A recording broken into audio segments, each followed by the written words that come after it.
Shut up and sit down.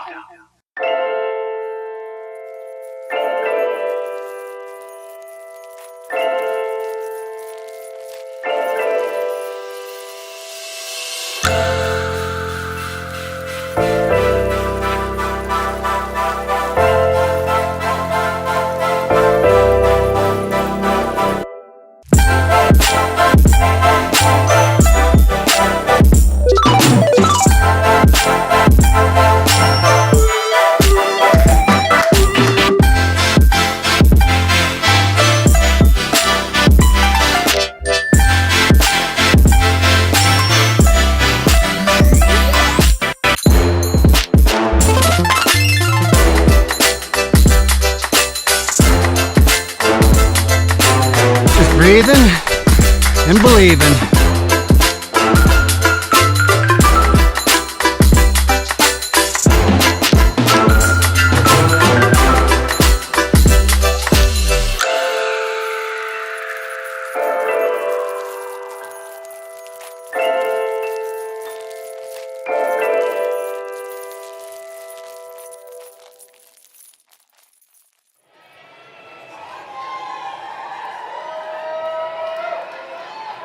Ladies and gentlemen, welcome to the Alpenglow Winter Speaker Series.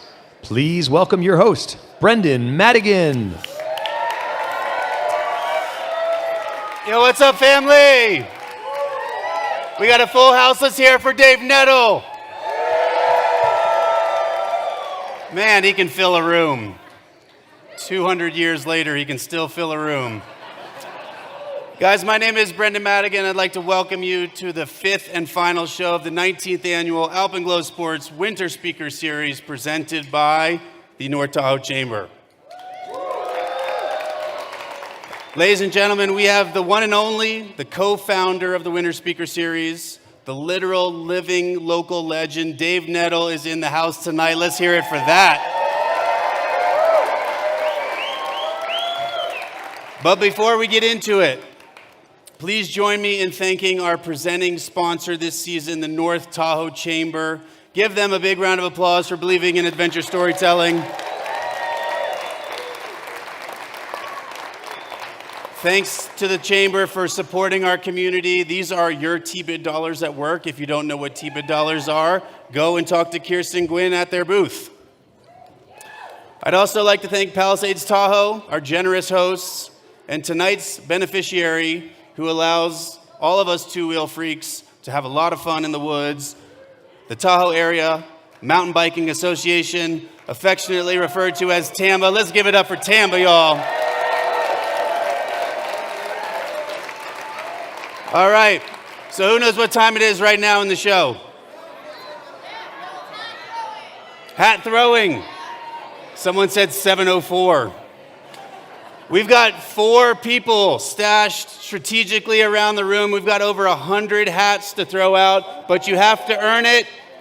Here's one up front, in the back, on the sides. Y'all gotta stand up and earn it. Come on now.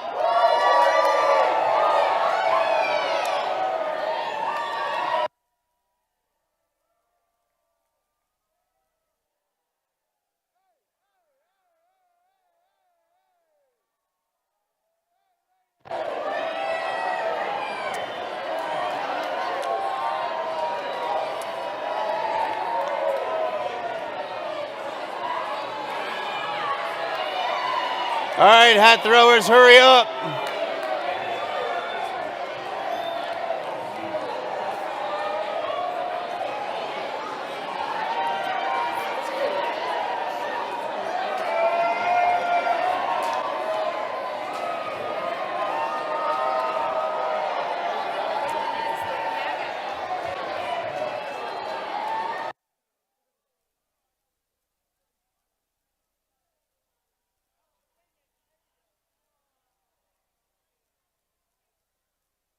Go ahead and sit down, y'all. Everyone got a hat, I think.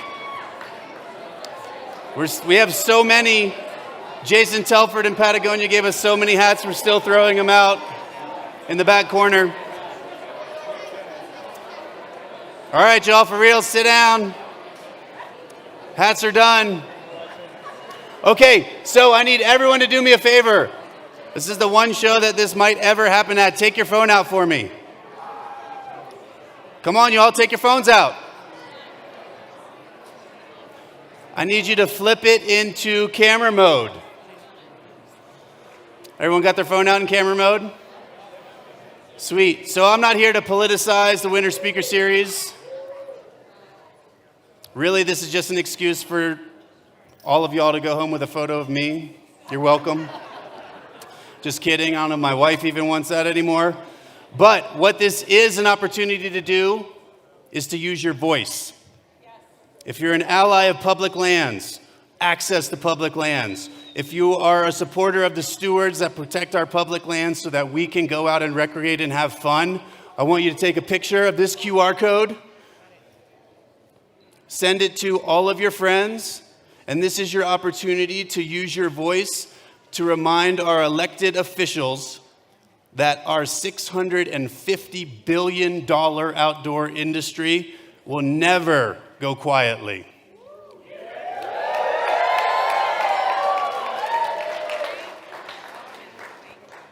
If you have more questions, go and see our friend, the indomitable Katie Hawkins. She's here with the Outdoor Alliance. Let's give it up for Katie, y'all. Okay, so over 19 years, I estimate that we've seen over, 15,000 people at the Winter Speaker Series. I mean, hell, there might be 1,000 in here tonight. Don't tell the fire marshal. But we couldn't do it on our own. Look at these amazing sponsors that make this free and accessible to the public. Let's give it up to all of them. I want to specifically call out Daniel Cates, everyone's best friend in technical equipment cleaners, the amazingly generous Brett Smith at DeForest Architects, the very fierce Hannah Sullivan and Emerald Bay Wealth Management. Not only do you want Hannah managing your money, you definitely want to be on her good side. And one of my favorite humans to walk the planet, Andy Pasternak and Silver Sage Sports and Family Medicine. Come on, y'all, let's give it up for these amazing groups.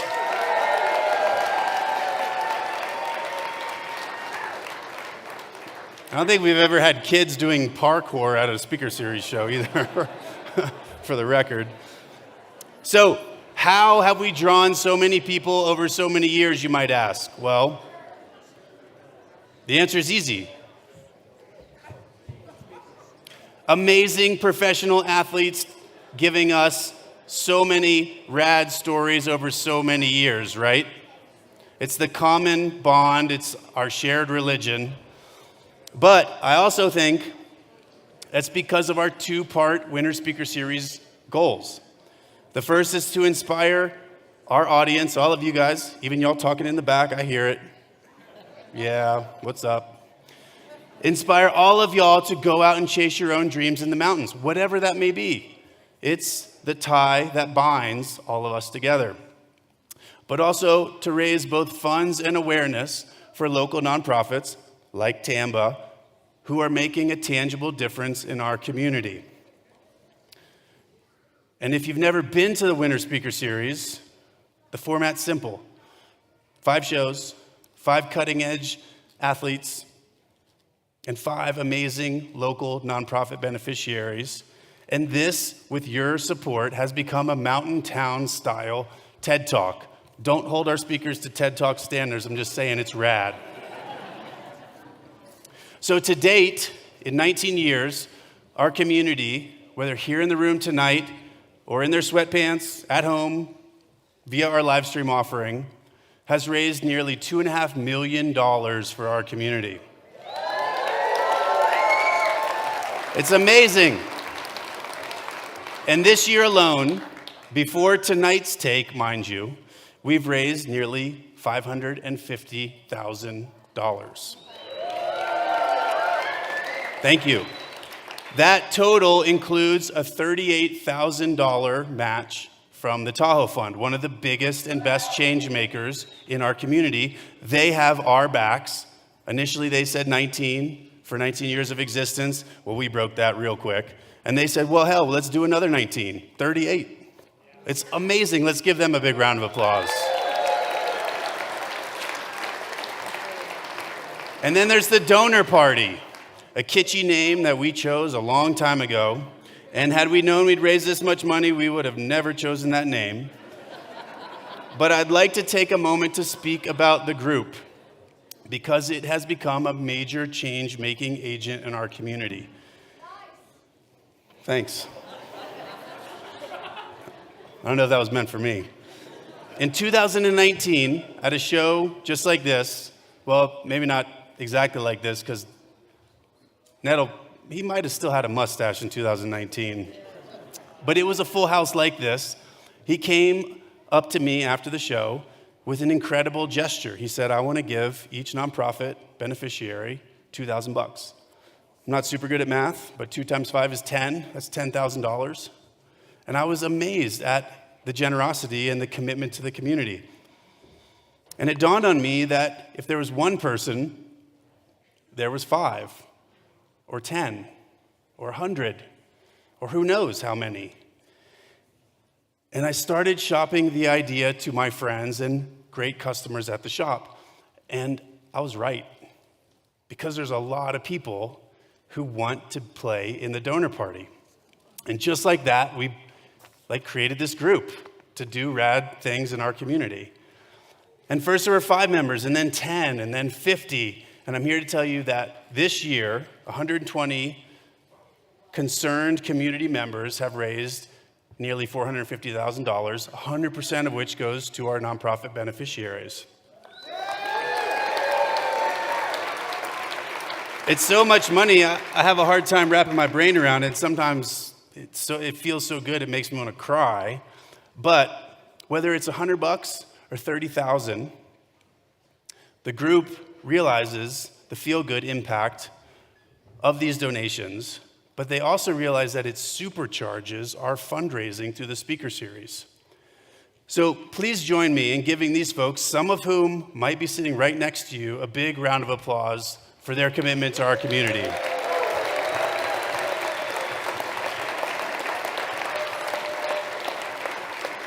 And if you're listening, still after all my talking, and this appeals to you, come see me after the show, because 2.5 million is amazing, but I want a lot more zeros on there for our community. Straight up. So, with that, let's hear from tonight's beneficiary, TAMBA.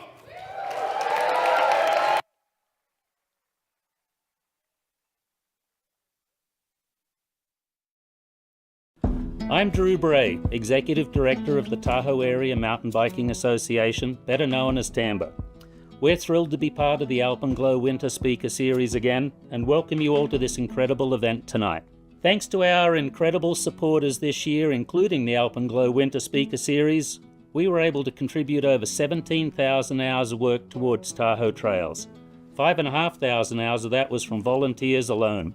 Some of our fun achievements this year include completing over 12 miles of new trail and rebuilt trail, completing maintenance on over 100 miles of trail, clearing over 300 fallen trees, and brushing over 10 miles of trail out in the field too. We also worked on some fun projects this year, including the Road 73 project outside Tahoe City. That's creating some fun single track to connect up to the Tahoe Rim Trail. We put in a huge amount of work down on the Meeks Ridge Trail with our pro crew, with staff, with volunteers and ace crews camped at Lost Lake, creating a trail that's going to link up to Lost Lake and then all the way back out on the General Creek Trail to create a 12-mile loop on the west shore of Lake Tahoe. We worked on the Panorama Trail down near Heavenly. We worked on building a new bridge and a new trail to give the Tyrolean Trail a new finish to the Diamond Peak parking lot. And we worked on the Upper Tyrolean jump line with Census Rad to put some tune on those jumps ready for a good season next year. We've had a busy year, but we're most excited for what the future holds. The Forest Service are completing environmental analysis that's going to open an opportunity to build up to 46 miles of new trail around Lake Tahoe. It's also going to open the opportunity for up to 112 miles of trail for Class 1 e-bike access. Both of those are real exciting, but we can't wait to hit the ground and start construction on some of these new trails. Some of the fun trails that we're going to work on in the near term include new trails in the Corral area, the Cookhouse to War Trail, the Emerald Trail that's going to provide a single track connection down the west shore of Lake Tahoe all the way to Emerald Bay. We're going to work on Gondola to High Meadows Trail and the Cal Base to Mid Mountain Trail. Thank you for your support, and together, let's continue building a healthier, trail-connected community that celebrates the environment and the love for Lake Tahoe. Have a great night tonight, and thank you for your support.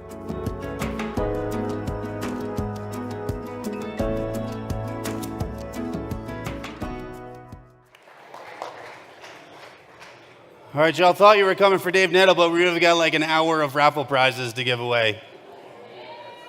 I think over $31,000 of equipment and apparel. Let's give it up for the sponsors and their generosity, y'all. No, for real. Come on, let's give it up for the sponsors. All right. Okay, so remember, there are 2 raffles, one online, one in person, separate prizes. Pro tip, the odds are better for winning online. And last show was the first show ever we raised more online than in person. So remember, we give away 3 online giveaways in person so our online viewers can feel like they're part of this party. But our first package, $2,000. Somebody wants a red ticket. Come on, y'all, let's hear it. Thank you to our friends at Black Diamond and Arc'teryx and Osprey and Bubs. And the one and only Tom Lane from Lakey. Who's got a red ticket, y'all? 936040. Red ticket. 936040 going once. All right.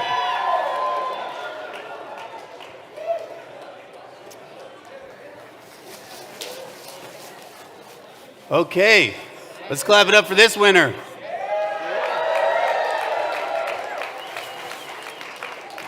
Next up is our first online giveaway. Way too many prizes to read, but thank you to all those sponsors. All right, Eugene Konov. Congrats, Eugene. You just won $1,700 worth of gear. Let's give it up for Eugene. All right, next up, a $2,200 prize bundle. What color y'all want? What color you want? All right, I got a blue ticket. 063144, blue ticket. Going once.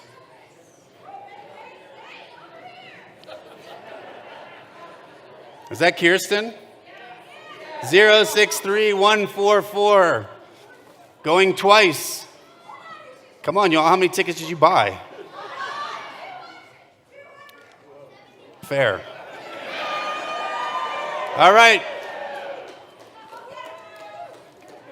Did the North Tahoe Chamber just win? All right. Jalen Hurts just won. All right, let's give it up for that winner. Come on, y'all.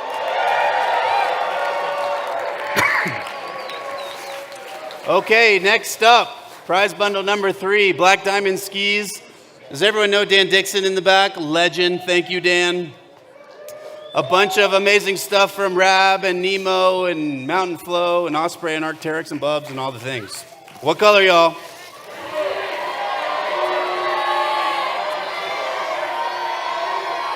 I got blue. 063210. Stop.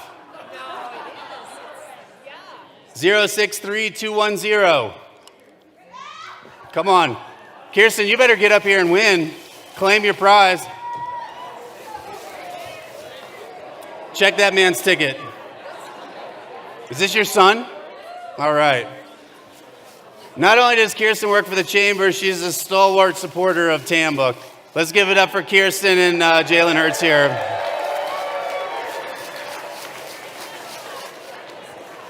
Take it easy on my Commanders next year, bro. Okay, next up, online prize giveaway. $2,000. Todd Babarovich. Congrats, Todd. Hey, I got to shout out the Evo Hotel. You guys know that's opening tomorrow in Tahoe City. It's so exciting. Okay, next up, prize bundle number 4. What color, y'all? I got blue. 235640. Blue ticket. Going once. Going twice. 235640. All right, come on, bartenders, come claim it. Is that Tom Lane? It is. Did you win? Tom Lane, can't read tickets. Okay, redraw, what color, you guys?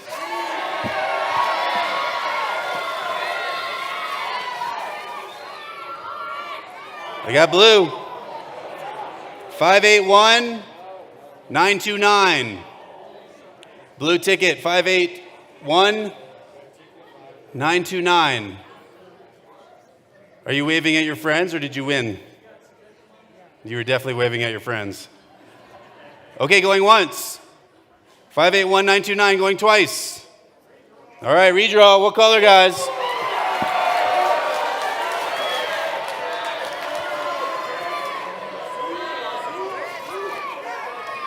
I got a blue ticket.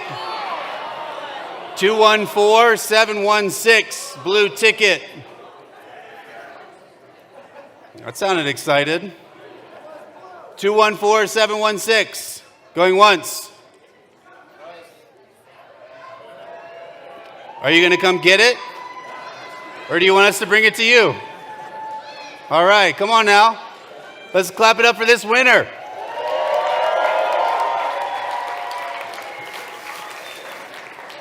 All right. Dude, you're stoked. You just won $2,600 worth of gear. Okay, Jared, what's next? Prize bundle number 5. Man, look at all this stuff. What color are you guys? I got red. 749824. All right. My man popped up real quick. And he's excited. Come on, y'all, give it up for this winner.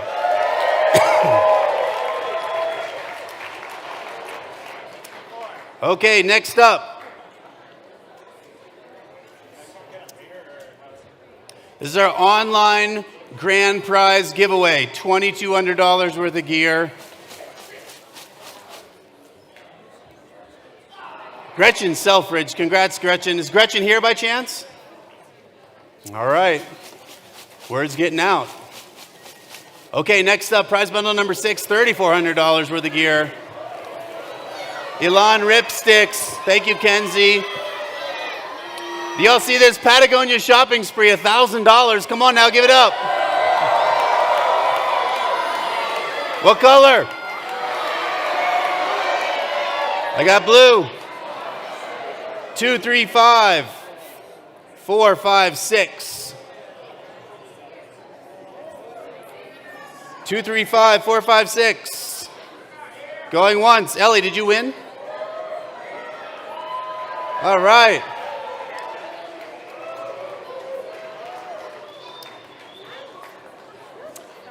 Don't trip on the children. Okay, next up, prize bundle. Number grand prize, $4,000, guys. All right, what color you guys want?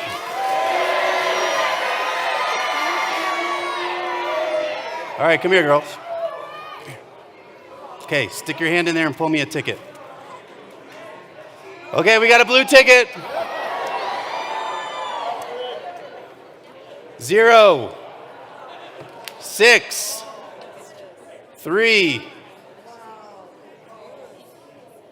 This is a Glenn Plake Pro model right here. 063. Who's still in the running? 0, 9, 0. Blue ticket grand prize winner 063, 090 going once, going twice.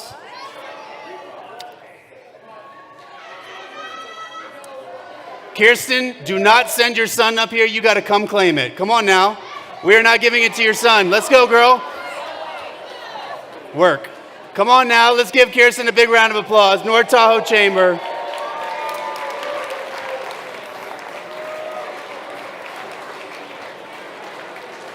We've never had a triple winner. You can see how many tickets they bought. Please give them a big round of applause.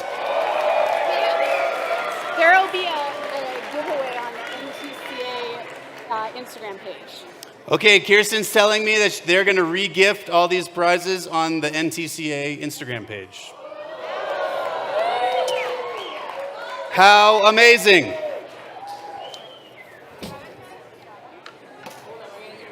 Okay, it's time for the one and only Dave Nettle. Who hasn't heard of Dave Nettle? Come on, Jeff. Shit. Where do you even start? 50 years of expedition experience across the world, every continent. Too many first ascents to count. So many famous routes climbed and skied. Don't sleep on Dave skiing. He's the pastor of the Church of the Seven-Day Recreationalist.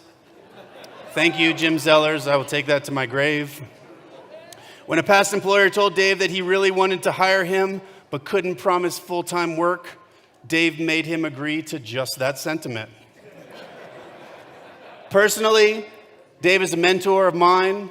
He's someone who saw strengths in me that I didn't know existed, and he's an inspiration every time I get to interact with him. Ladies and gentlemen, let's give it up for the man, the myth, the legend, Dave Nettle.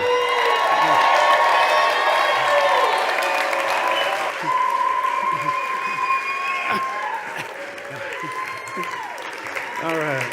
Oh, my God. All right. So I am frequently asked, do you get nervous before these things? Usually not, but with this barbarian crowd, and the fact that now they've created a tripping hazard, which is great, and they've given me a device here that if I push the wrong button, the whole show goes back to zero. So, yeah, I'm a little nervous. We'll see how this goes. All right. So this is on Patagonia. Those bright lights. Not the company. This is actually the place down in South America. And, historically, I've tried to tie in a few fun images of skiing and so on. But for people that know me, climbing is really my passion. I'm a climber who skis, not the other way around. And so this is a little taste of the passion that I've enjoyed for close to 40 years in Patagonia. So I started...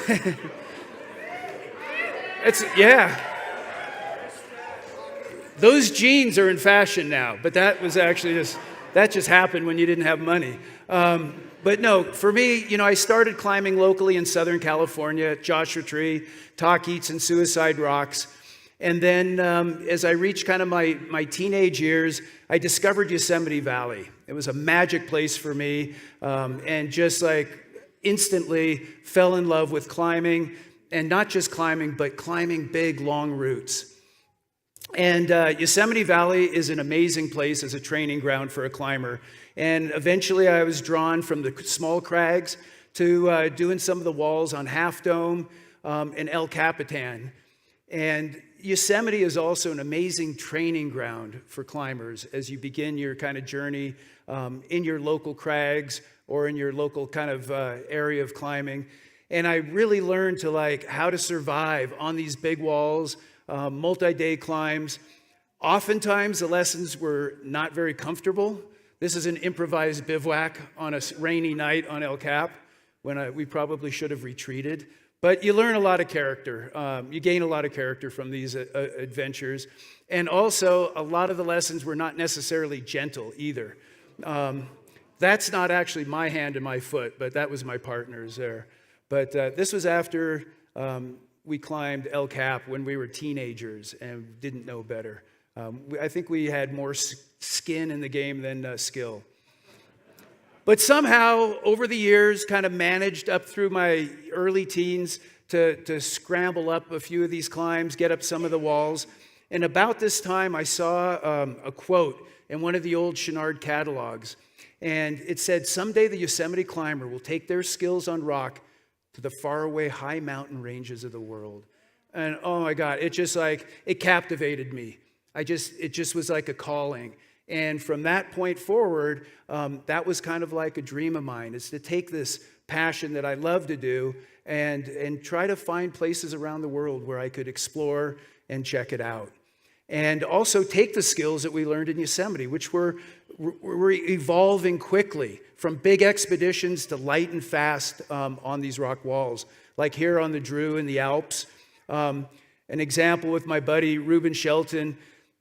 Instead of doing a couple of day ascent where we carried boots and crampons to get to the far side and walk off the back, we did it Yosemite style, where we ascended, got to the summit, and rappelled the entire route, which a lot of the folks in Chamonix were saying like, nah, that's not how you do it here. But we got up and down in a day and missed a storm that probably would have caught us on the summit. So taking these tactics into places like the Alps, and then up into places in Canada, the Bugaboos, one of the most amazing places, easy to access, and some of the biggest granite walls in North America. Those are the Hauser Towers there. Had a great opportunity to do the first one-day all-free ascent with my buddy Bean Bowers on a route all along the Watchtower. 33 pitches in an alpine. Really fun. Yeah, Bean.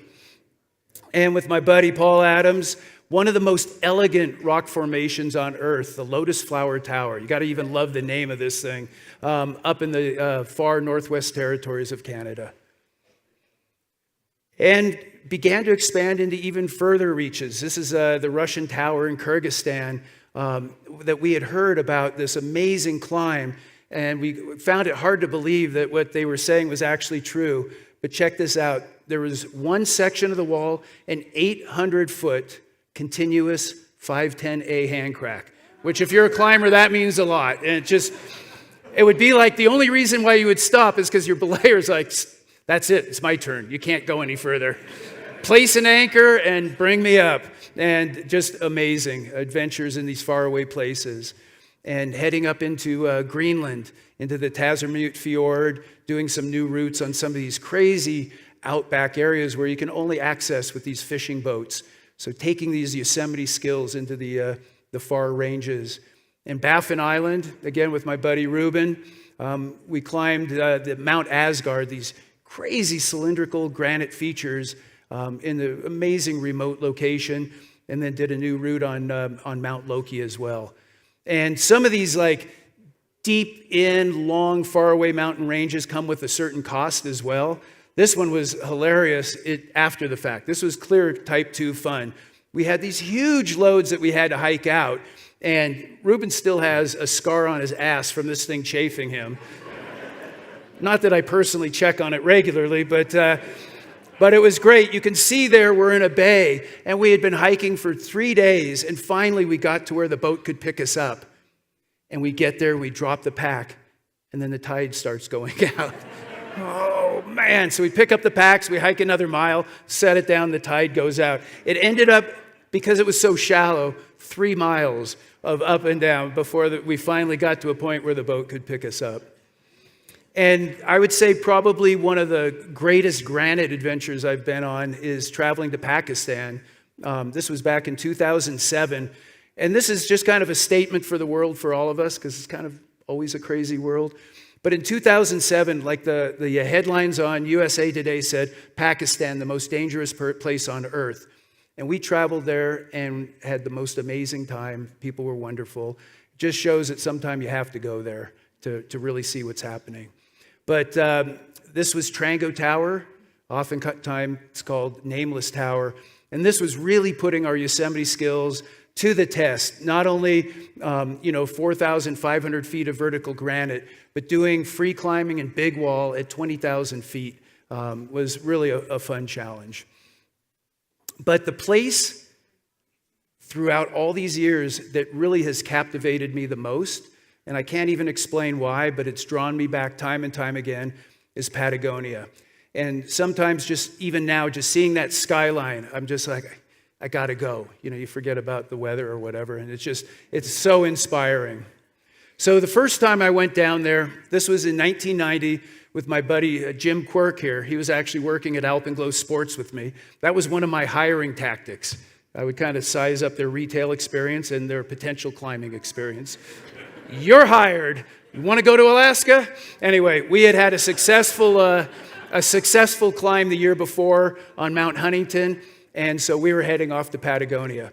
And this was crazy. I had been down to Argentina like about 6 years before, and you could live like a millionaire. But literally the week we got there, the Argentine peso crashed, and our money was almost worthless, US dollars. And we couldn't afford to take the taxi to the next domestic airport. And this one flight person just was super nice. He goes, just show up at midnight, we'll take care of you. And this is kind of like how life works. We ended up getting on a flight that was actually going to Australia.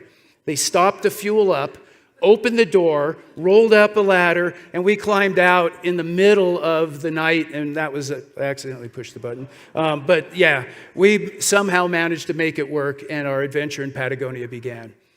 So once we got through the airfare, then we had some deluxe transportation accommodations here. And nowadays, the road to Chaltén is paved. You can get there from Calafate in about an hour and a half or two. This took all day long. And we wondered why our seats were cheaper than anyone else's. It's because of where we were positioned. We were back in the meat locker, a little Cordero and Americano together. This is a very sensitive device here. We're going to make it work. Anyway, that was Patagonia. We're driving in on a dirt road. Nowadays, the town is pretty big, but this was in 1990. Chaltén was founded in 1985, so there was only about 12 buildings, and these gauchos still owned huge ranches there, and we were able to hire them to hike our gear in with the horses into a place called Los Trancos, Piedra de Fraile. And I haven't been there recently. My buddy Andrew has, but this was what it looked like in 1990. And they would let little climbers kind of, hang out in that back little shed there and, kind of live like, elves in the side. You couldn't actually stay in the nice place. But we were psyched. We showed up and we started racking up, getting all excited. And then what Patagonia is famous for, it's bad weather, kicked in. And we were pretty much pinned down while rain, snow, and wind.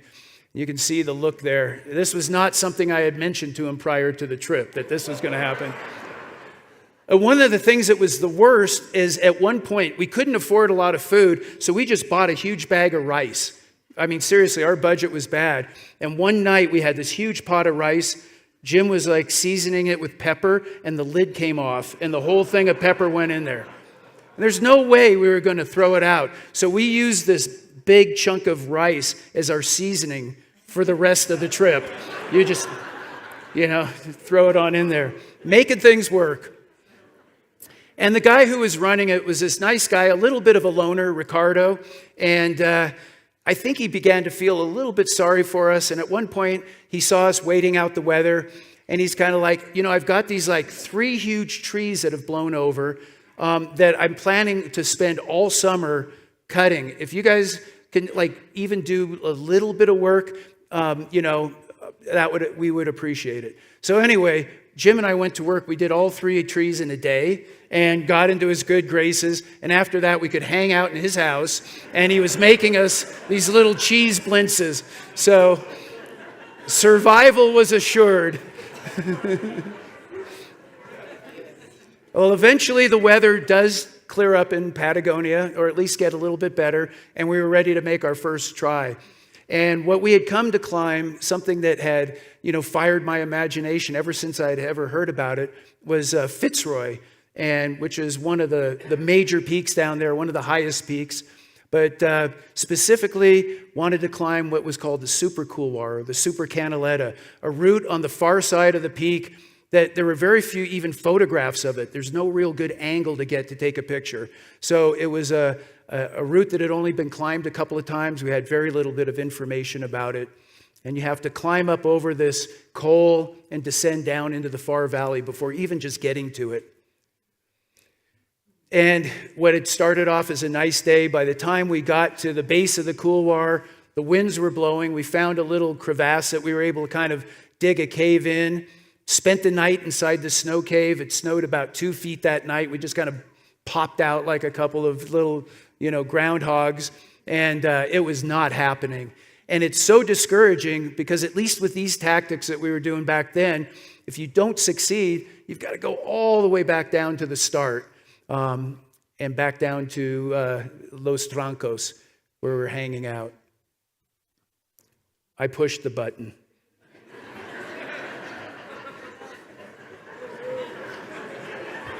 Look at the size of this thing. There are 4 buttons in this size, but they won't let me use my own clicker. I want my own clicker. All right, we're going to keep trying.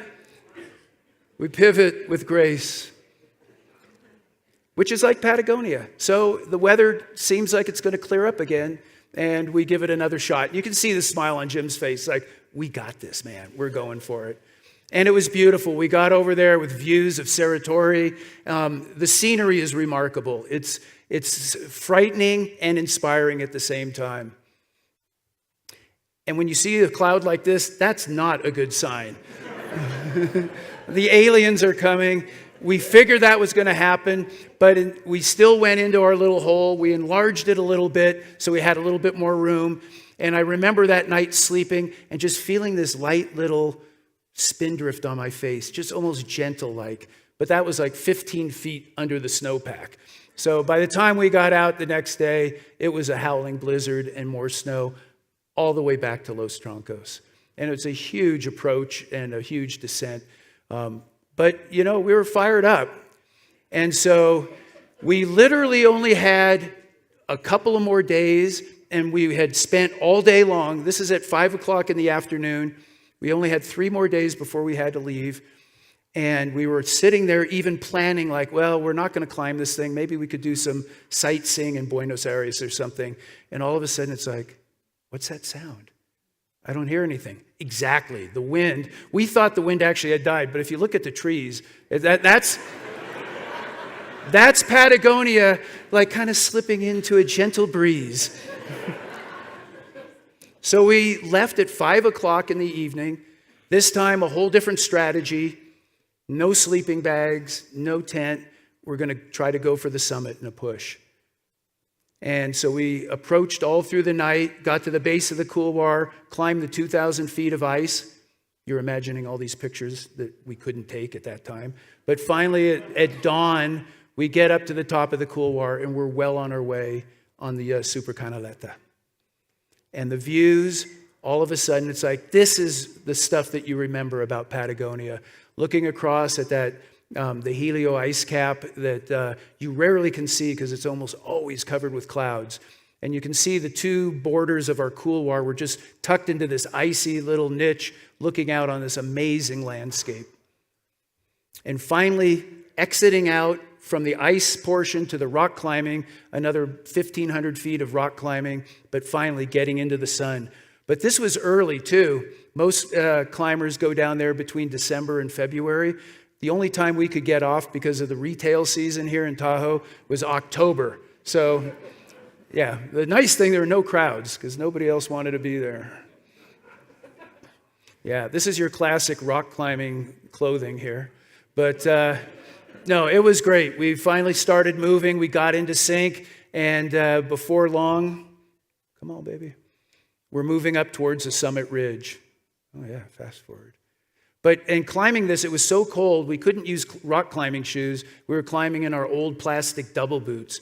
which were amazing if you're edging, but not so good when you get on the friction slab. So this was some of the most challenging climbing that I had done to date. But finally, at just about 10 o'clock at night, we summited on the top of Fitzroy just as the sun was setting. Not the best time to be on a summit, but we were pretty psyched to be there.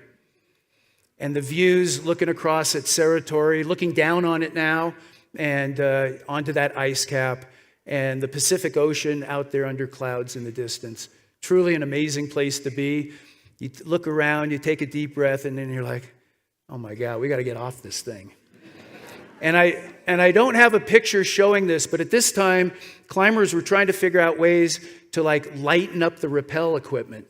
And so we had our climbing rope, and then we had 160 feet of 5 mil Kevlar, which was the hottest thing. But it was kind of stiff. And I can remember we're right there in the middle, right at the beginning of what was going to end up being about 20 rappels. And I went to throw it, and it went about 2 feet up in a little ball and just fell at our feet. It was a long night. But we finally got off it. That's Fitzroy in the background. That left skyline is what we rappelled down. The super couloir is somewhere on the far backside. And this is a shot down there. You can't really see it, but that's Jim at the first open water that we had gotten to in a long, long time. This is, now we're probably at hour 30 or 35.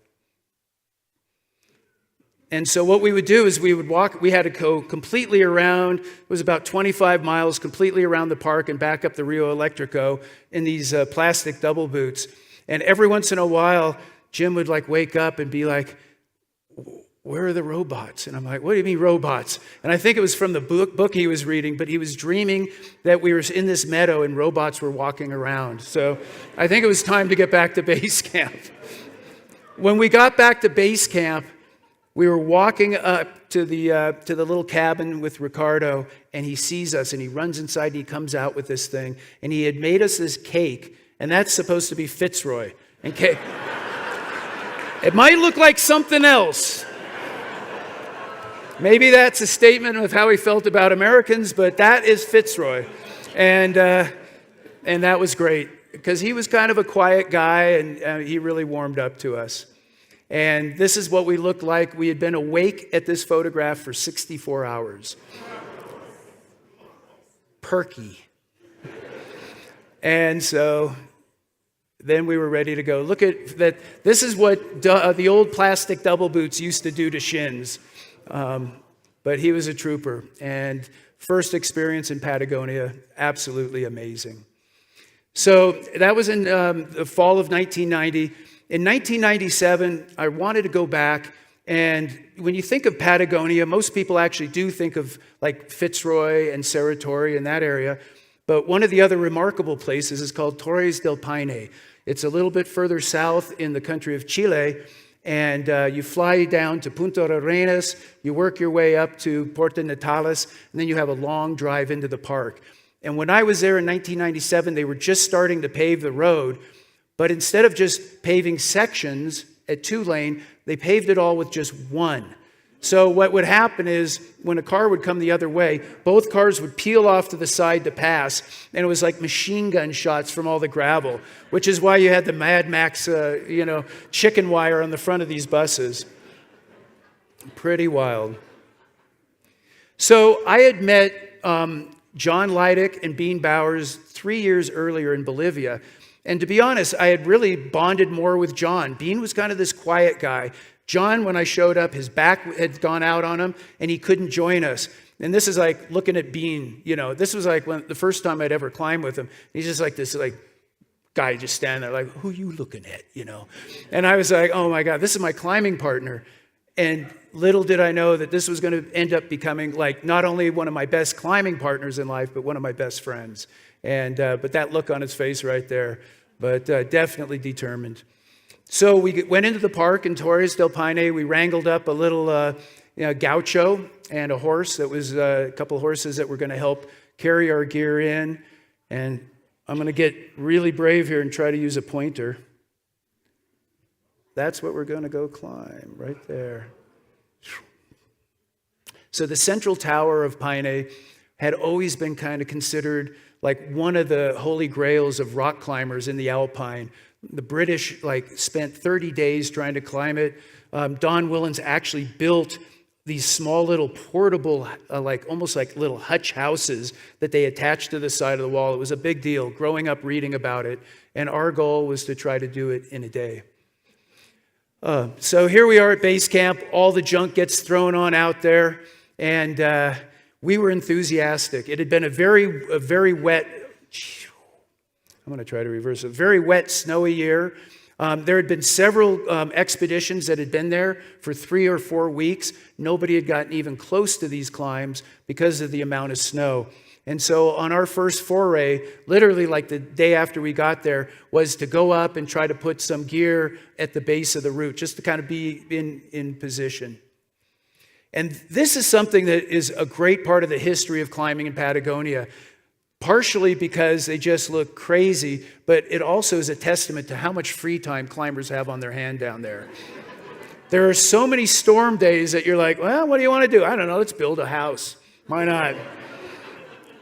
We should get good weather here in the next month. But these crazy little gnome-like houses have been built up all over. This was the one at the place they called the Japanese camp, which was a traditional high camp for the central tower.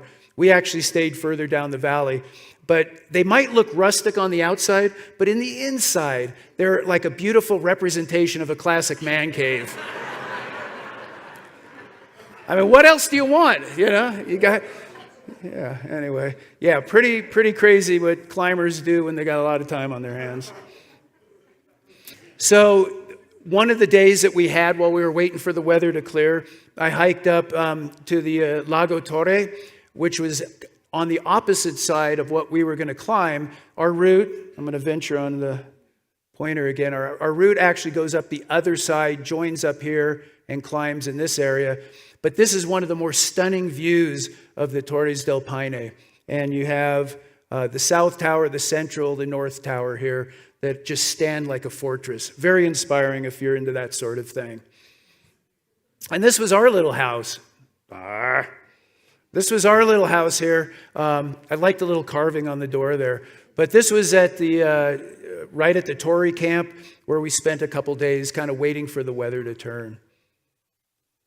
Okay, we're going to get it.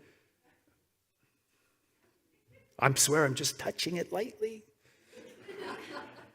All right, so I actually used to keep a journal. That used to be kind of fun. And in Patagonia, you ought to because you got the time to do it. You could actually write a novel on the bad days.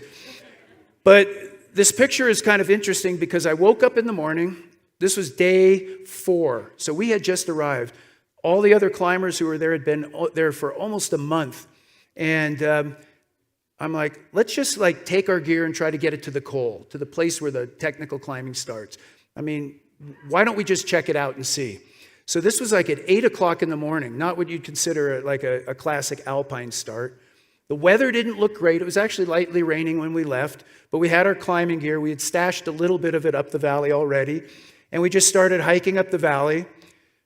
Went up the approach couloir and got this view. And this is what we're planning to climb here. And you can see the wind just ripping over the summit. It's still coated in ice and snow from the last storm. But again, we were not expecting to climb this on this day. We were just kind of going to go up and, kind of kick the tires. And so we climbed up. Messing with me here. We climbed up this mixed section of rock and ice up to an appropriately called, and I'm not making this up, this is called Cold Bitch. I think it's actually named after somebody. It's B-I-C-H. But by the time you get there, you're like, because you're going through mixed climbing and the whole bit. So it's 2 o'clock in the afternoon. Maybe I need to point this somewhere else. And we had a half a liter of water, a half a packet of crackers, you can see them in there, and a little chub of salami. We were just up there for the day, and I looked out and I saw it starting to clear a little bit. And I look at V and I'm like, this is our day. And he's like, no. And can you read what it says on his helmet? We're not in Kansas anymore. It's awesome. And I'm like, exactly. I'm like, you just have to jump on these things. We're going to give it a try. Uh-oh. Are you giving me a pointer? A different one. Okay.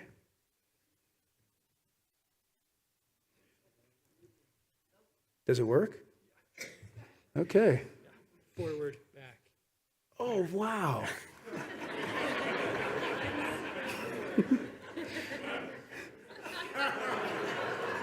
The other one, yeah, anyway, you get the idea here. We're going to make this work. And I haven't fallen off the platform yet. So we started climbing, and, the idea was like, we'll just go until we get turned back, but we're not going to turn back. And so we just kind of kept going. Great climbing, this beautiful golden granite.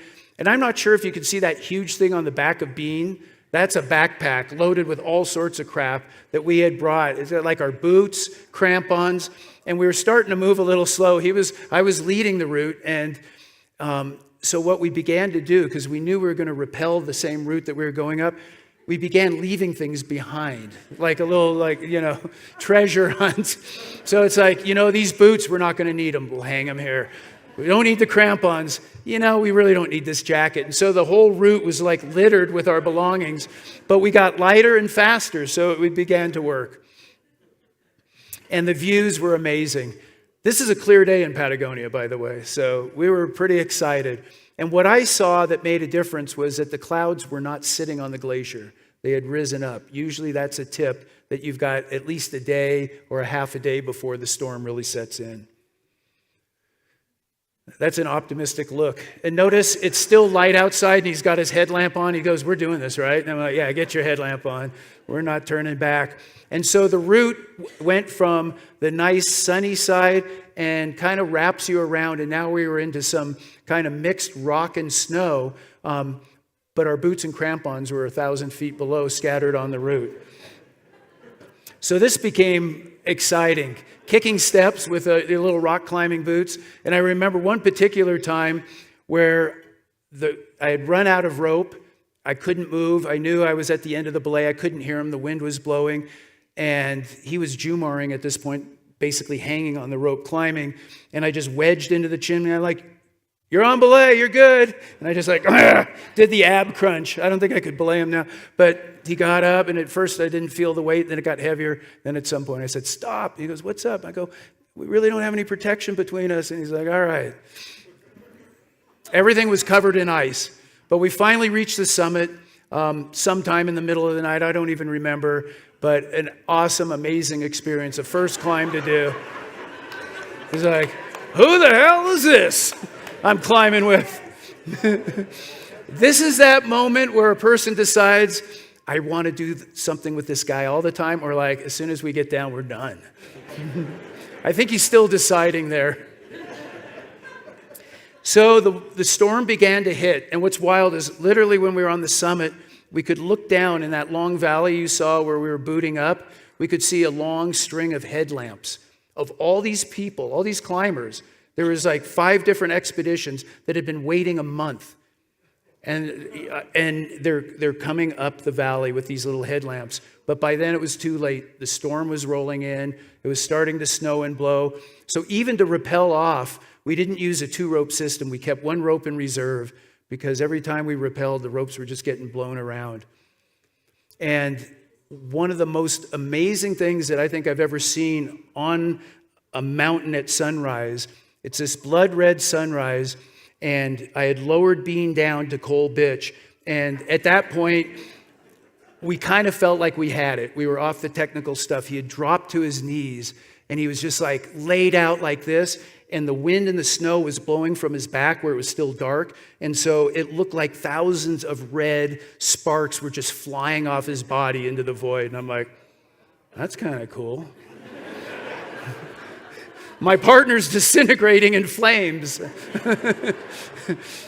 But like I mentioned earlier, this actually was the beginning of an incredible dynamic duo. He and I went on to climb many great things, and actually another climb in the show here.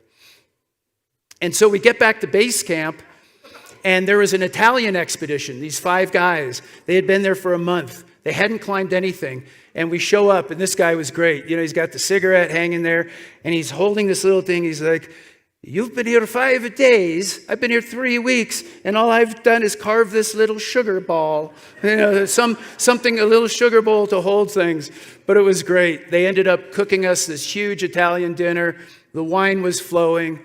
And at some point at that night, we have no idea, but at some point that guy who had done all that had used, made this little homemade wood burning kit, something to hang up in the man cave there at the cabin. So very cool.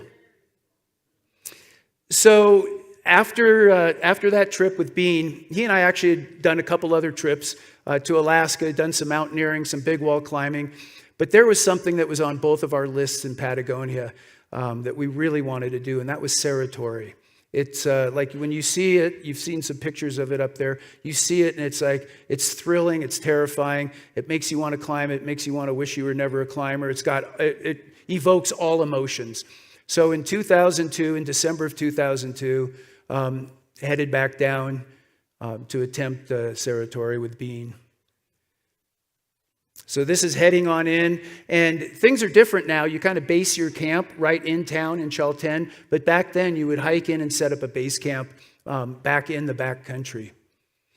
And again, climbers with time on their hands had created this little thing, and this was going to be our home for, ended up being about 3 weeks. And we actually stayed in tents, but you would hang out inside there. But it was nice. And at this point, I was feeling pretty comfortable with the vibe in Patagonia, the challenges.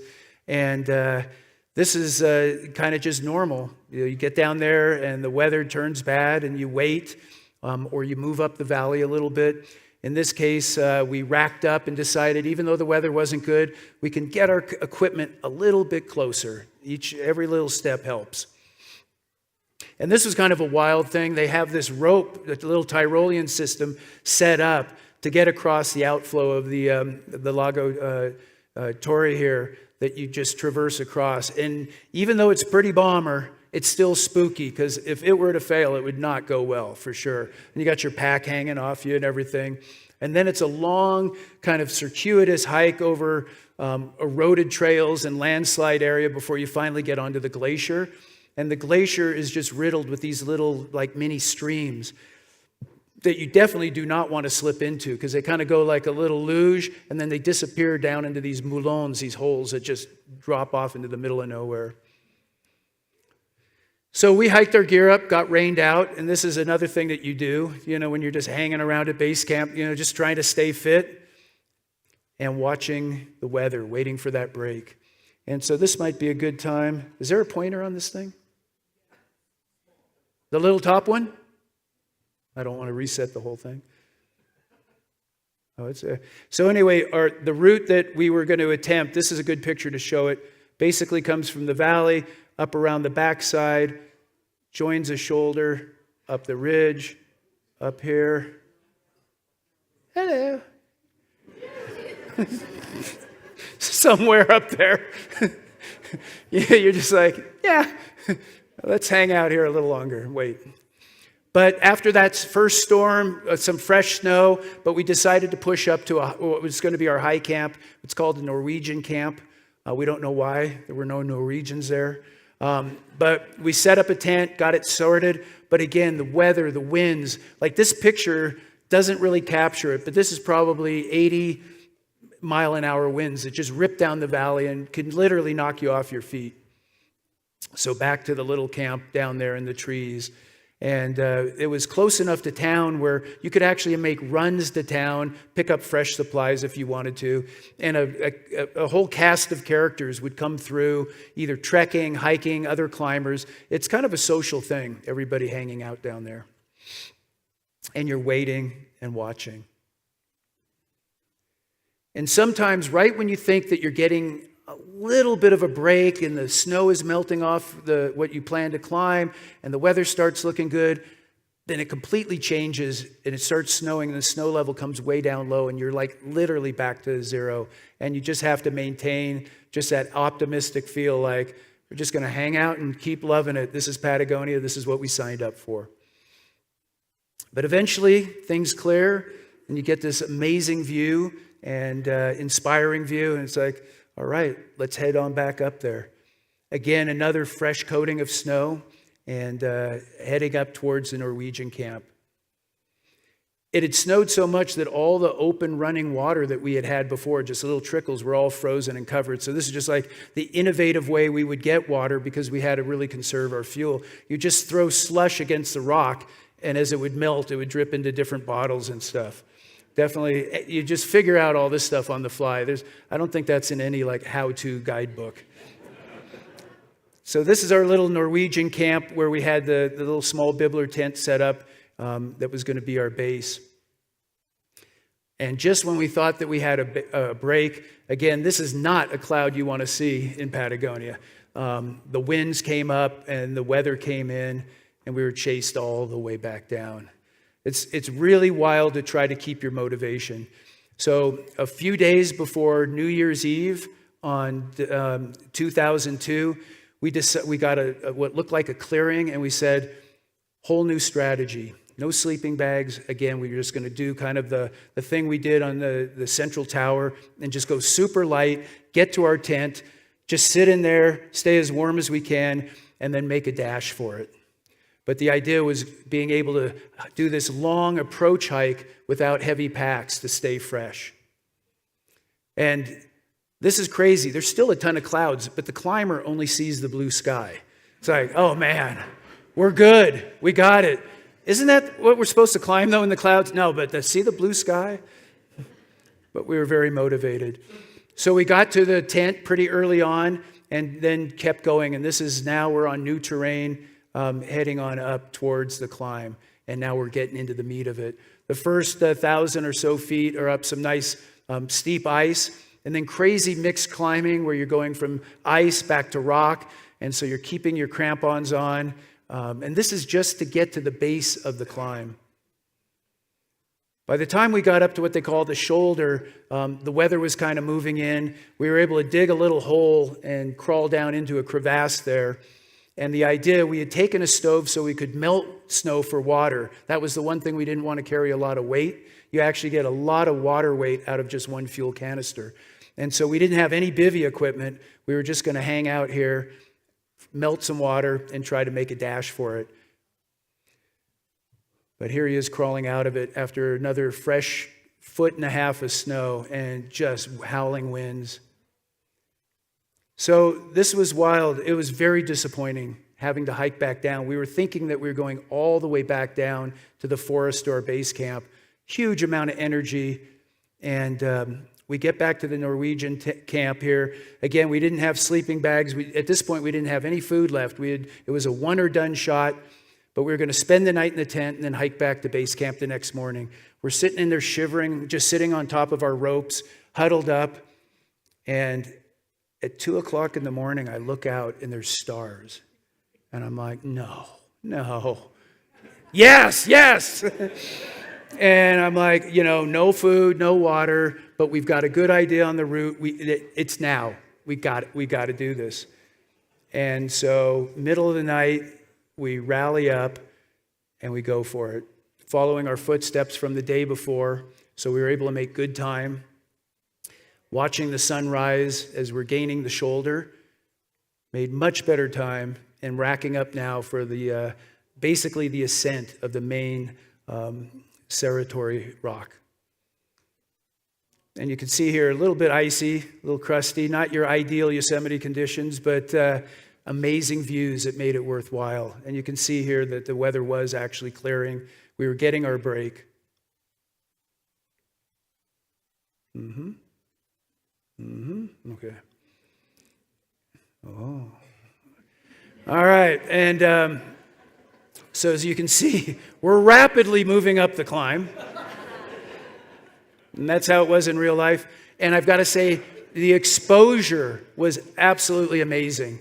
And so we would lead in blocks. In other words, I would lead 5 pitches, then Bean would lead 5 pitches, and just some of the rock climbing. Now we're in our rock shoes that we carried with us before we got to the ice sections. And this is a great shot looking across at Fitzroy, the super couloir. You can't see it, but it runs up that face right up the middle there. And it was wild just kind of looking across it, the rarely seen side of Fitzroy. And a lot of people think of Cerro Torre as a rock climb, but at least the year that we did it, there was a lot of ice. Climbing up through these chimneys and gullies that had been rock and that were just covered with this crazy hollow rime ice. Very difficult to protect. And finally getting high enough up where we got that view into that helio ice cap again. And the mixed climbing. And that was something that I had had a lot more experience in. Being at this point. He ended up becoming a master on ice. But these were my pitches leading through these like narrow things. And even though this doesn't look like much technically, where I'm belaying, this was the weirdest brown ice. It was like boogers that had blown against the rock and frozen. And this was the scariest section of the whole thing, because every time you'd move, you'd start to slide. And just, but anyway, managed to get through that. And then it was Bean's turn to kick in. And this section of Cerro Torre now, the main face, is like one of the prized free climbs of top-end climbers. But at this time, it was just every crack was covered with ice or filled with ice. And so here he is, a combination of free climbing and aid climbing, mixed rock, ice. He's got his crampons on. Not that that's ideal for rock climbing, but they edge really well. And it was just really hard to work our way up through this stuff. And again, it was going to be one of those long nights. This is sun setting on Fitzroy with the shadow of Cerro Torre against it. A beautiful sight, but also kind of like time for the headlamps. And so this is at some point crazy in the night, probably about 11 o'clock at night, nearing the summit. And this crazy device here is a very controversial thing. An Italian climber, Maestri, because people had challenged the fact that he had actually climbed it the first time, said, well, I'll prove that I did it. I'm going to go back and climb it again. But this time he took a huge compressor that would fit on his back, and it was a compressor drill, and he drilled bolts up this thing. Apparently got at or near the top, doesn't matter, and then just decided to leave it there. So this is like one of the belay stations. You actually are standing on this relic of history. Crazy. And Cerro Torre is famous for its ice cap at the top. Like, you never really see rock on the top, and sometimes the ice cap is 100 feet, sometimes it's 150 or 50, but it's this foamy stuff that's very difficult to climb. But to really say you got to the summit, you got to climb up this stuff. You can't place any protection, and you're just kind of dancing up this foam.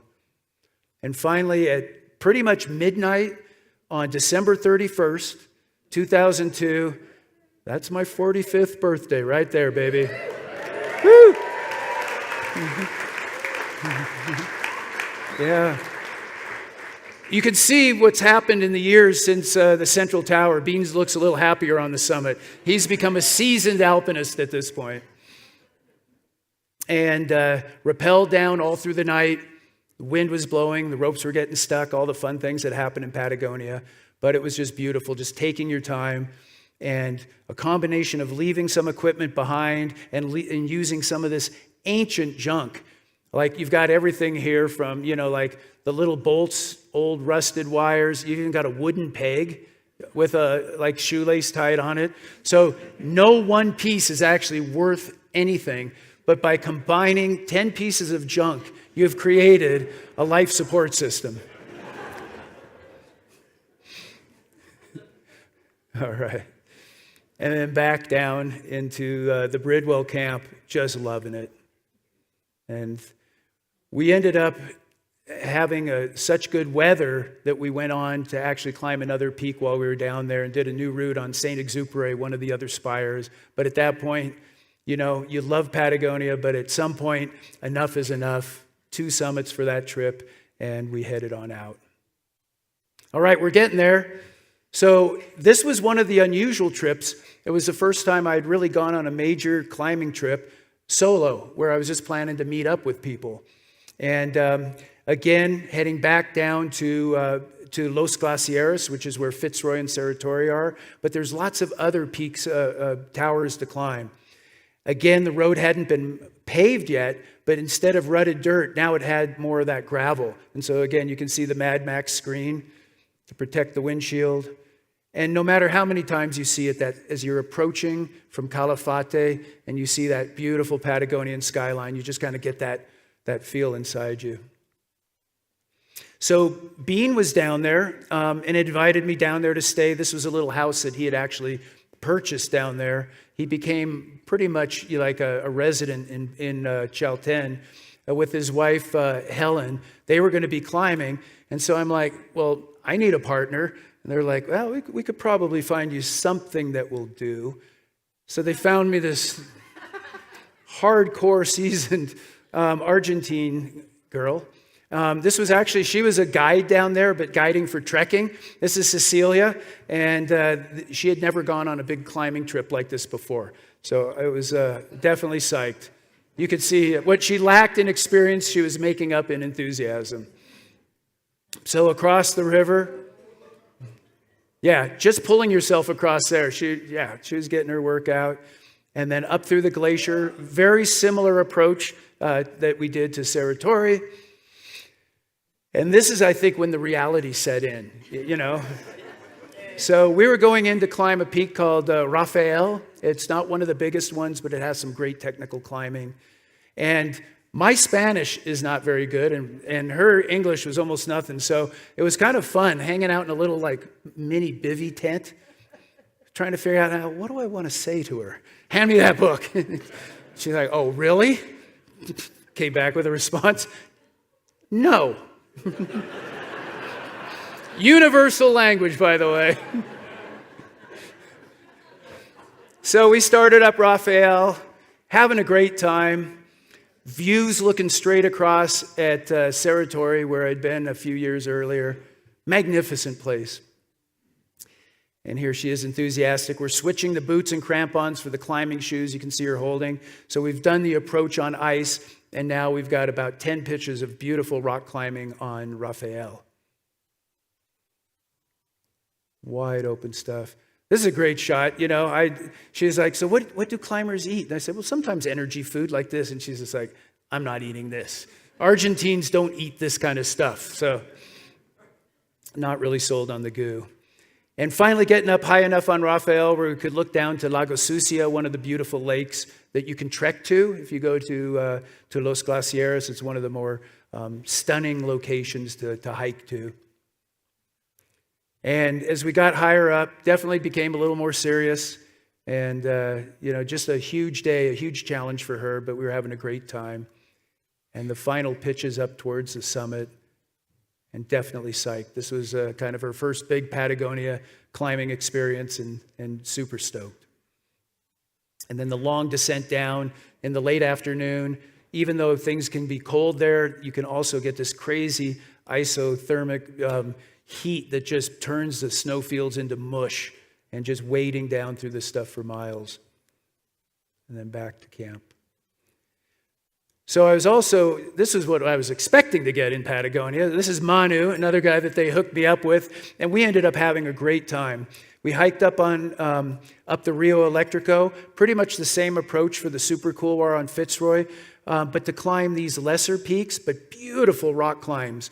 We've got Guillemets and Mermoz, and if I could do the little pointer thing here somewhere, we've got Guillemets, Mermoz, and then that's Fitzroy off in the background. So just a stunning location with some great, and on a day like this, with this photograph, even I think, God, maybe I'll go back. It looks really nice. So the climbing was fun. There was some technical stuff. This climb gets done a lot over the years. You can see the collection. You've got all the different eras. You got wood from the 1600s. You've got pitons anyway, you've got the whole collection there. And same thing, just remarkable steep climbing in the surrounding background that really makes it feel different than any other place on earth.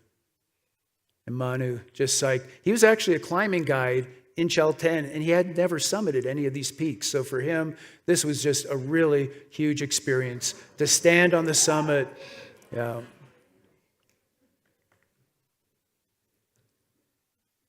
and the panorama from the top. I left the food up to him. I'm not sure what we're having for dinner that night, but he looks pretty inspired. So, yeah, exactly. Those look great when they're like hovering over Reno, but in Patagonia, it's got a little different story. But, we felt like we had maybe one more day of weather before it came in. So we got a nice early start and headed on up towards Mermoz, which was actually the longer and more technical of the two climbs. Okay. So we approached rapidly from the snowfield across the slabs. And this is your Patagonia power bar right there. Yeah, big old chunk of bread, some just greasy, fatty salami, and then a big chunk of cheese in there. That's all you need for a climb. So on Mermoz, one of the first sections is this like 300-foot like chimney crazy thing that you're trying to climb, but you can't use all the footholds because the whole back is just smeared with this old ice. So definitely very, very challenging. And steeper climbing, but beautiful crack climbing in a wild setting. And up near the summit, some traversing with the wind just howling over the top. You can see the clouds are starting to set in. The climbing weather is about to shut down. Our timing is just barely slipping it in there. And Manu, again, he had never summited these peaks in his own backyard, so climbing the top there. And here we are, super psyched. There's your mustache shot. There you go. That is, it just grew straight out. I don't know. But we're psyched. So as we were rappelling down, it was actually kind of interesting. He pointed over to this, this beautiful spire, Poincenot, and said, "Have you climbed that?" And I'm like, "No." And he goes, "Oh, you should come back and climb that." And so about, 7 years later, Aaron Zanto and I, and a lot of you guys know Aaron, super, super great guy, climbing partner of mine, ski partner, headed down, spent a day in Buenos Aires, just kind of hydrating after the long flights. And times had changed. Instead of hiking up into these high camps and living in these little hovels, what you would do is you would stay in town in Chalten. We actually rented this little room out for the whole time, even though there were times when we wouldn't even be in it. But we had like a little custom base camp. And then you would hike out of town and set up a high camp, and that was your jumping off point. And Aaron's great, man. This guy is like a food machine. And so we would be hiking through town, and we would stop at the first bakery, and he would buy like 6 empanadas for lunch, right? And I'm like, all right, and I got a couple, walked through town. About 3 blocks later, his 6 were gone. We'd stop in another shop, he'd buy 6 more empanadas, and this would proceed till we got to the outskirts of town. It was awesome.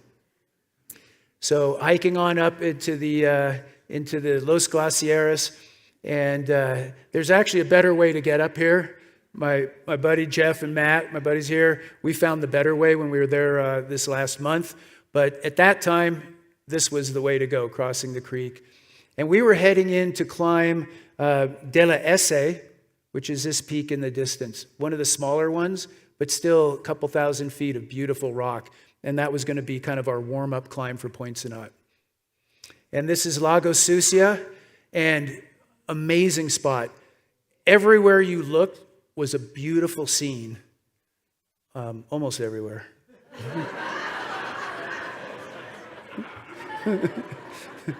That was one of those sneak photos Zanto got.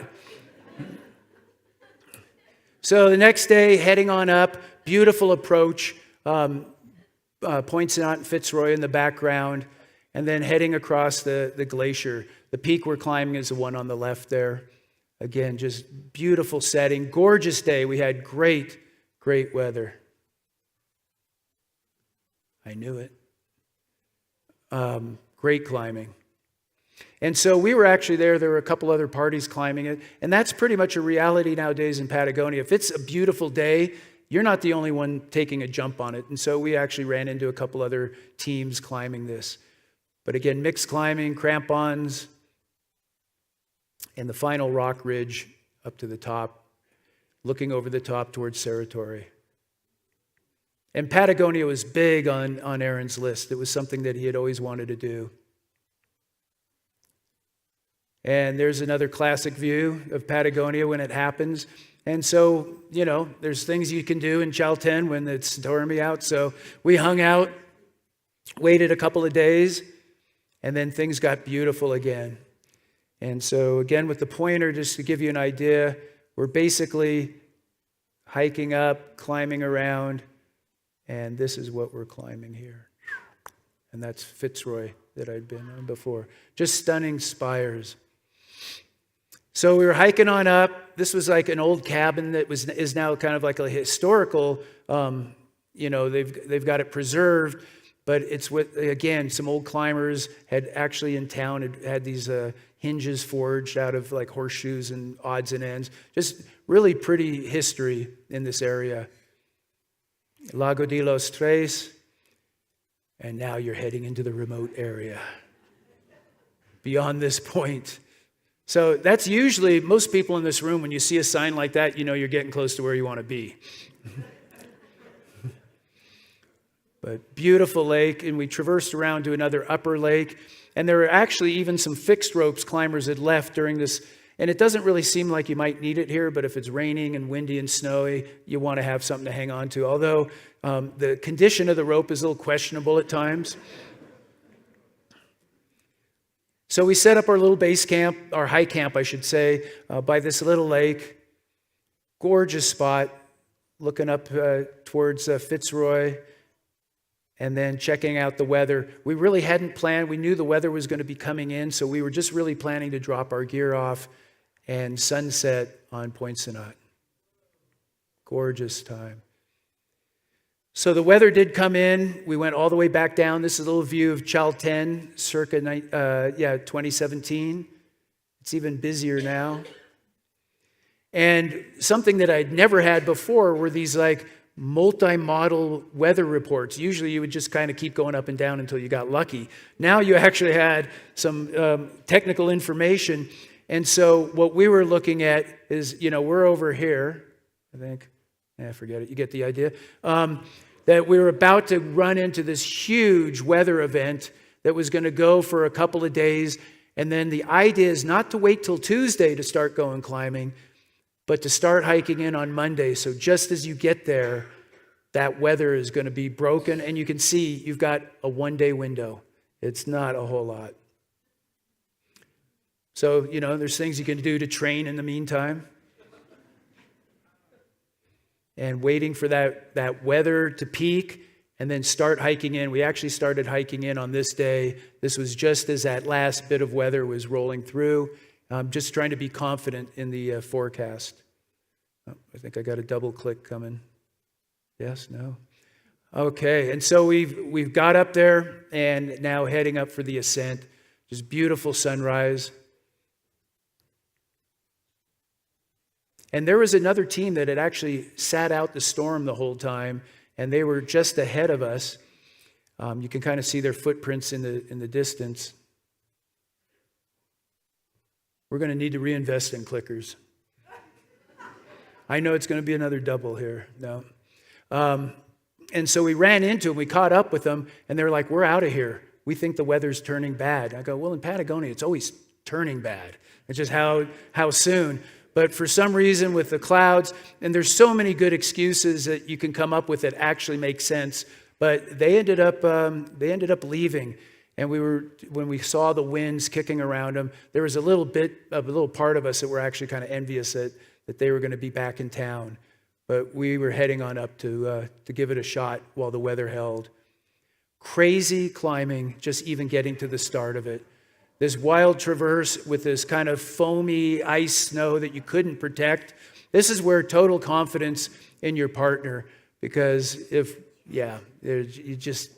is a no-fall situation. And this is where having formed partnerships and friendships really pay off on these far, away mountain ranges in the world, for sure. You can almost see the relief on his face. There's like 3 cams jammed in the rock. It's like there are certain points on any climb where you go, no matter what happens, I'm not getting below this. Like, this is going to hold. And this was one of those belays. You could see that ice sheet that we had climbed up the whole time was just really sketchy.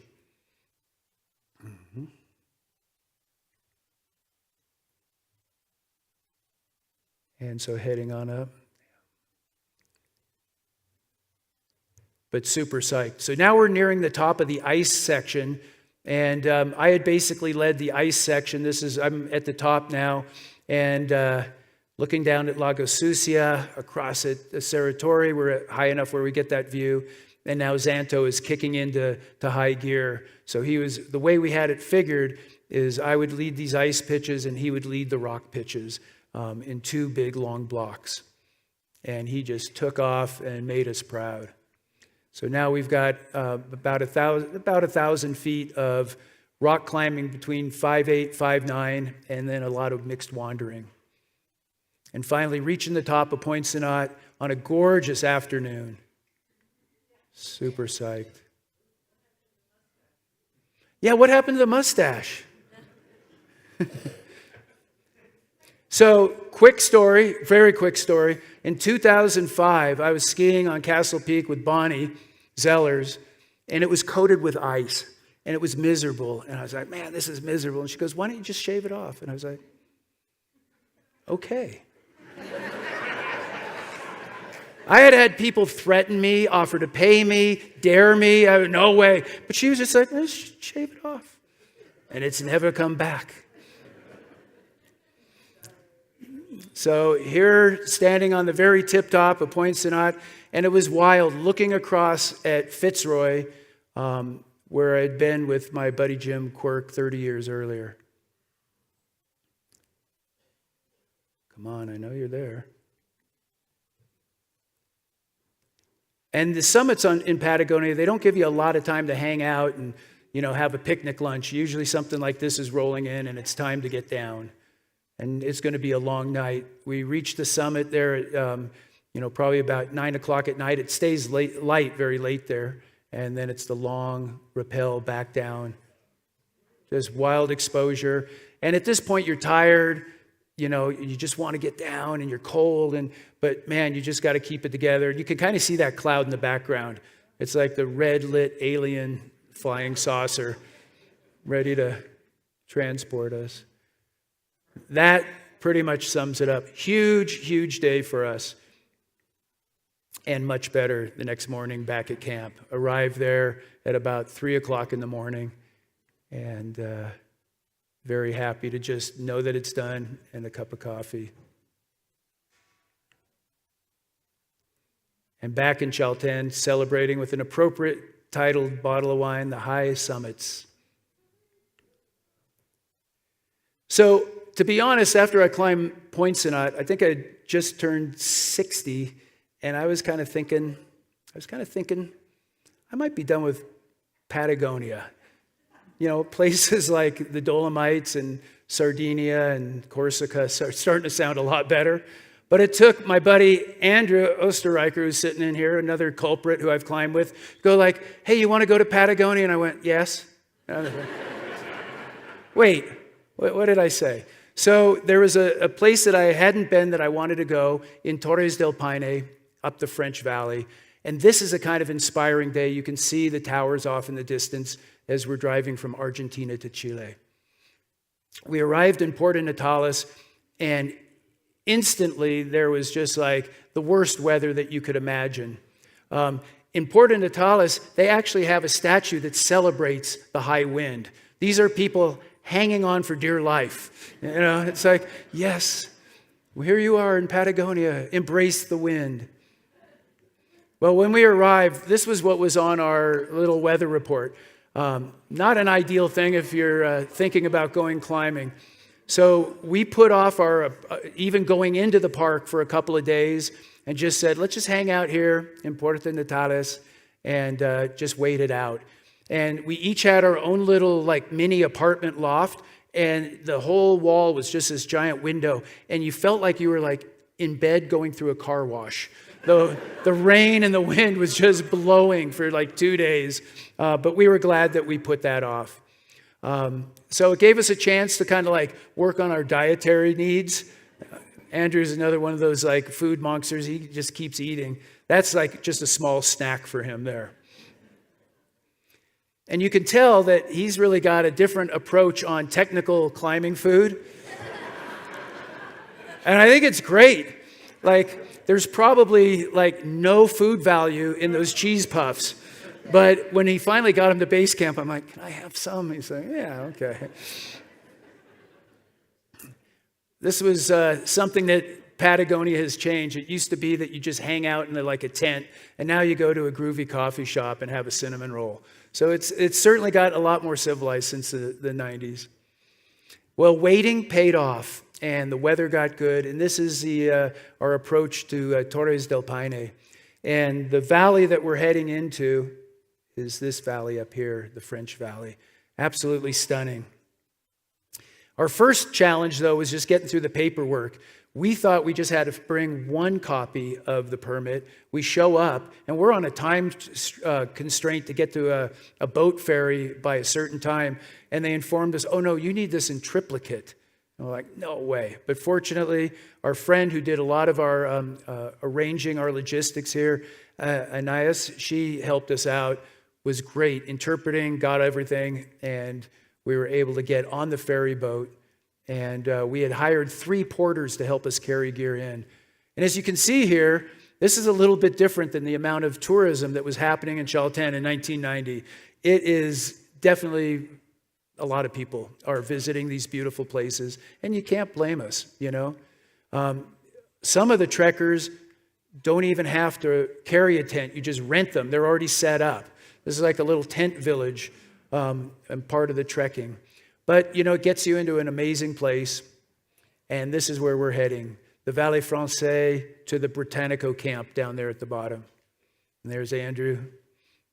And this is the start of the French Valley, and you can see that there had just been a wintry storm, probably that big system that moved in, but we were psyched. We were just going to get on in there. Porters were indispensable. They helped drop off a lot of our gear. We were planning to stay in there for about 7 to 10 days. And so we were able to head on in. And instantly we got there and we were psyched. And so without like really even hesitating, we decided to like hike up into the upper Vallée Française and drop off our equipment. And this was a way we found first. You always find the better way later, but this was definitely a refreshing way to get up there. And the upper French Valley is gorgeous. Beautiful place, lots of granite. And we had our first view of what we came to climb, the shark fin, the Alita di Tiburon. And this is the formation here. And the route basically follows up the face and this wild arête to the summit here. It's another view of it. So we spent our time we dropped the gear off. That was our plan. The weather wasn't ideal. It was still a little rainy and cold. There was still some snow up on our route. So we came back down and just spent a couple days getting base camp set up. If any of you guys are backpackers, you know you have to hang your food to keep it away from bears. So we did that here. It seems low, but in Patagonia, the wind is so high that over the centuries, the bears from crouching in the wind have gotten so small that they actually can't reach those bags. So we were good. Here's Andrew, like taking, count of his technical climbing food. This is his secret weapon. Specifically, high in calories, high in sugar. Like, yeah, this is what you need. And, I was kind of teasing him about it. And then, this is what I had, oatmeal, inedible. I'm like, pass the gummy bears. And again, you never know with the weather. We've had this storms that came in, snow line came all the way down to our camp, and then everything got reset back again and waiting. You can see there, that's our route, completely covered in snow and ice. So it's not just waiting for the next good day. You have to wait for a good day with wind to clear off the snow and ice, and then you need the good day to climb. But eventually, it happens. There's a couple of solar panels soaking up the sun.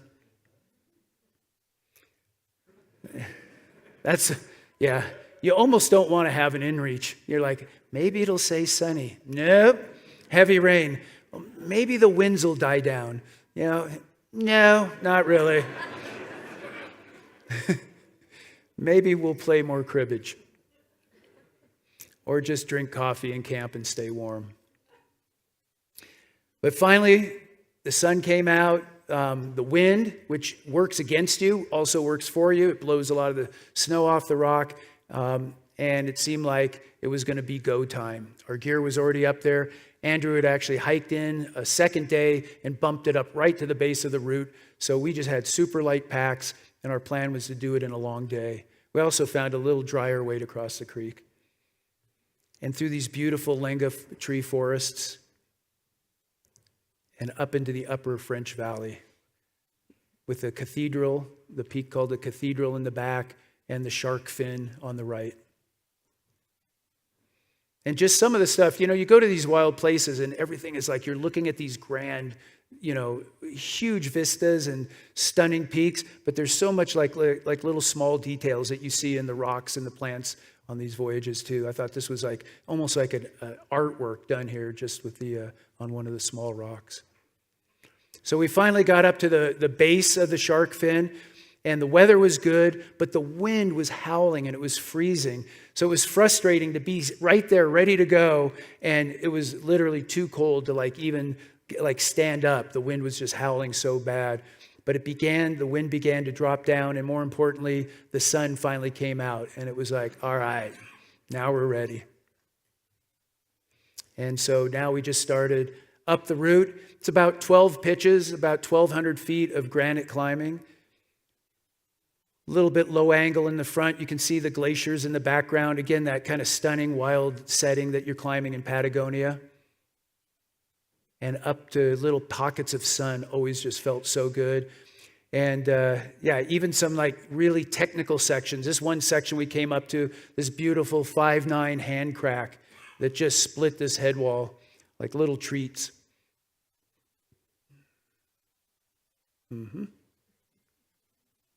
How about that? Okay, we'll try that. And not only good crack climbing, but these wild, smooth granite slabs as well. We had been told to be heads up. It was kind of run out. There's not a lot of protection on the route, but this was our style of climbing. This was this climbing we'd been doing on granite in Yosemite and throughout the Sierra for decades. There's Andrew, super fired up to be where he is in Patagonia, climbing in sunlit rock.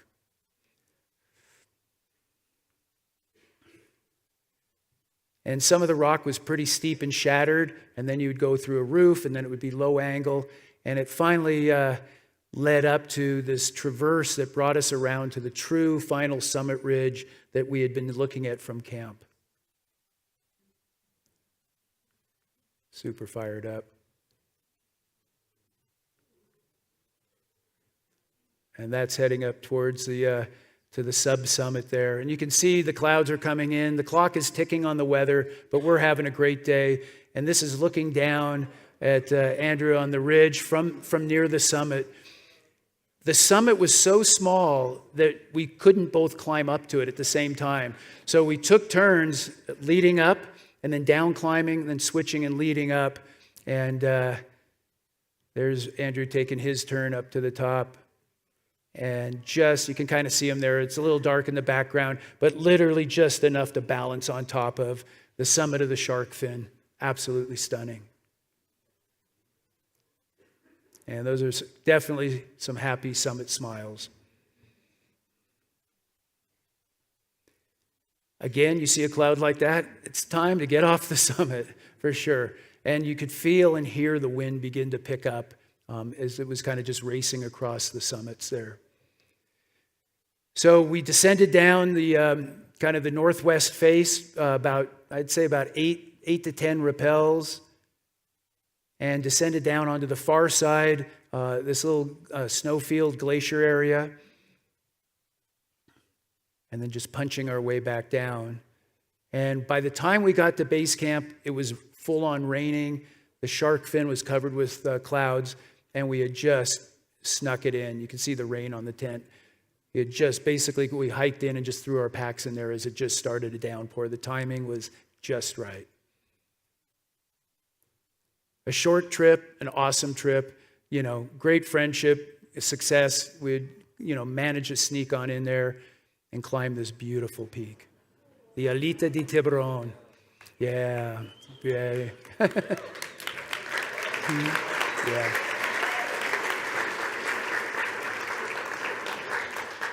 All right. You don't want to clap for that one. So the Lionel Torres, one of the greatest French alpinists of the 40s, 50s, and 60s, wrote that when a climber begins his life, he kind of starts his climbing close to home, on the home crags, and begins to hone his craft there.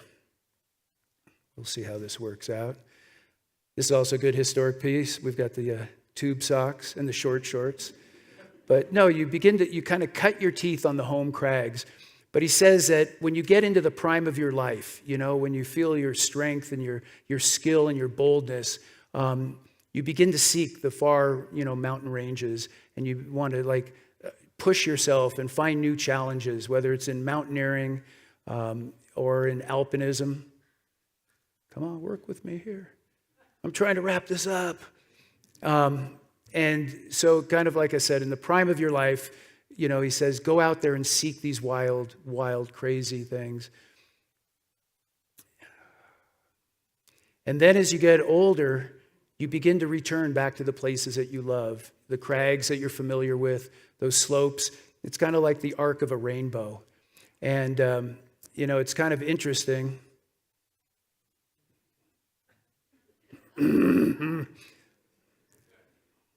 I know this is going to be a triple shot. I am pushing this thing.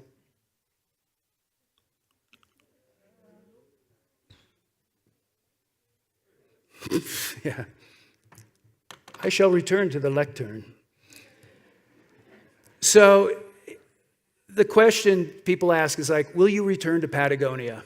And for me, I see pictures like this, and of course, I think absolutely, there's a million great reasons to want to go back to this beautiful wild place. But there's also memories that are still lingering that make you realize that you pay a high price for it.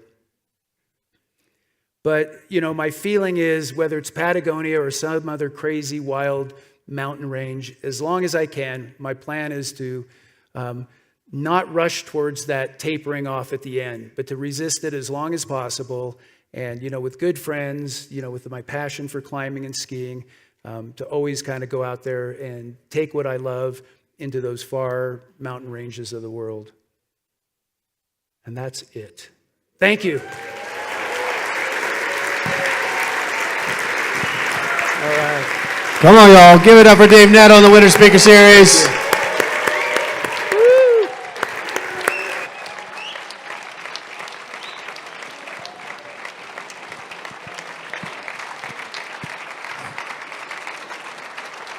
Hang out after the show and meet Dave. Thank you for an amazing 19th year. We'll see you back here in December of 2025.